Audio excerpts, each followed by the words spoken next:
Здравствуйте, дорогие ребятки! Сегодня мы начинаем с вами такое самое-самое первое видео, в котором я бы хотела вас научить, чтобы вы слышали. Я вам буду читать русские сказки, но на английском языке, и вы будете слушать, как нужно правильно произносить слова по-английски, потому что в школе или в садике вас научат грамматике очень хорошо, но произношение самих слов, к сожалению, в России не учится хорошо. То есть я бы хотела своим этим видео, и надеюсь, что там будет еще побольше таких же видео, хотела бы вам так представить, и чтобы вы слышали, как правильно нужно произносить английские слова. Мы будем с вами читать сказки. Первая сказка будет «Дюймовочка». Все знают эту сказку. И я ее буду читать на английском языке. У меня есть вот такая вот книжка. Называется 5-Minute Stories. Будем с вами ее читать каждый вечер. И начнем с вами с первой сказки. Первая сказка «Дюймовочка». Дюймовочка по-английски произносится «Thumbelina».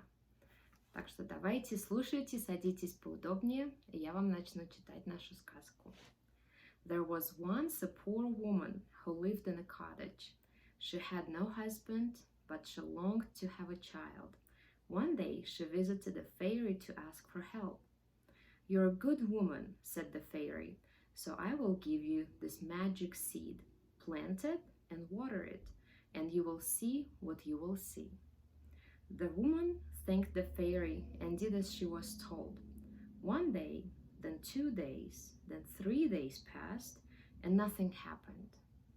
But on the 4th day, a tiny green shoot appeared, and on the 5th day, there was a flower bud with glossy pink petals wrapped tightly around its center. "What a beautiful flower you will be," smiled the woman, and she kissed it gently. With that, the petals unfolded, and in the center of the flower was a beautiful girl, the size of a thumb. The woman clapped her hands with joy. "I will call you Thumbelina," she cried, and she laid her new child in a walnut shell bed with a rose petal quilt. Thumbelina was very happy with her mother. Then one day, while her mother was away, an ugly, slimy toad crawled into the cottage. When she saw Thumbelina sleeping in the bed, she cried, "You'd be the perfect wife for my son."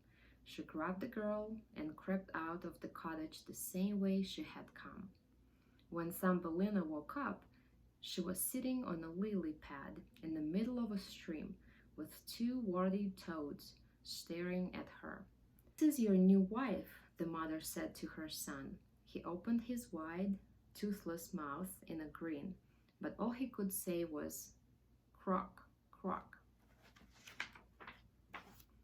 "I don't want to marry Toad," said Thumbelina, and she started to cry. "You ungrateful girl," the mother toad scolded her. "You'll stay here until you stop crying." The 2 toads jumped into the water and swam away. Thumbelina sobbed and sobbed. Then a fish took pity on her and nibbled through the lily pad's stem until it floated free. Thumbelina sailed gently downstream and escaped from the toads. At last she drifted to the riverbank and climbed onto dry land. Suddenly, a big brown beetle grabbed her with its claws. "Put me down," said Thumbelina. "No," said the beetle, "you must stay with me and be my friend." The beetle carried Thumbelina to a clearing. Another, bigger, browner beetle was waiting for him there. He looked at Thumbelina and shook his head.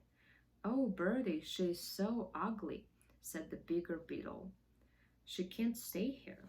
The 2 beetles argued and argued, waving their claws in the air and pulling poor Thumbelina this way and that, until at last Birdie gave in, and they let Thumbelina go. She ran off as fast as she could. Thumbelina lived in the country all summer long. She missed her mother, but had no idea how to find her way home. So she busied herself collecting wild berries and making friends with the birds and small creatures she met. Then winter came.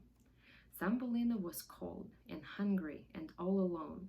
Luckily, a kindly field mouse found her and invited her to stay with him in his burrow. She was so grateful that she said yes at once. Life underground was warm and snug, but Thumbelina soon missed the sunshine, and then Mouse's friend Mole asked her to marry him. "I don't want to marry a mole," cried Thumbelina, "and though I like living with you, Mouse, I miss the sunshine." "You ungrateful girl," said the mouse and the mole together. So Thumbelina sadly agreed to marry the mole, and the date was set for the following summer. Thumbelina was miserable. Then one day, as she walked through the underground tunnels, she found a swallow almost dead with the cold.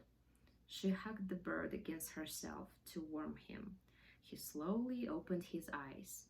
"You have saved my life," said the swallow. "Come with me to the south, to the land of sunshine and flowers." "I cannot leave Mouse," sighed Thumbelina. "He has been so kind to me." "Then I must go alone," said the swallow, stretching his wings. "But I will return next summer. Goodbye." Then he flew away. Months passed, and the day Thumbelina had been dreading arrived. The day she would marry the mole. As she waited for Mole to arrive, the swallow appeared again. "Come with me now," he cried. "I will," said Thumbelina.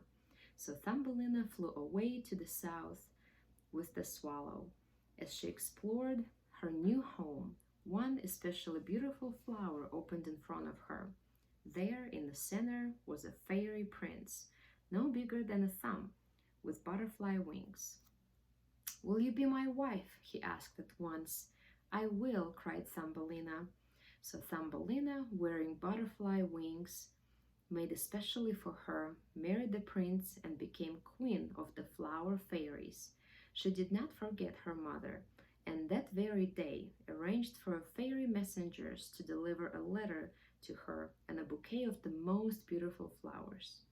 And kind Thumbelina and her handsome husband lived happily ever after. The end. Ну вот видите, это была у нас с вами сказочка про Дюймовочку. Самая первая сказочка, самое первое видео.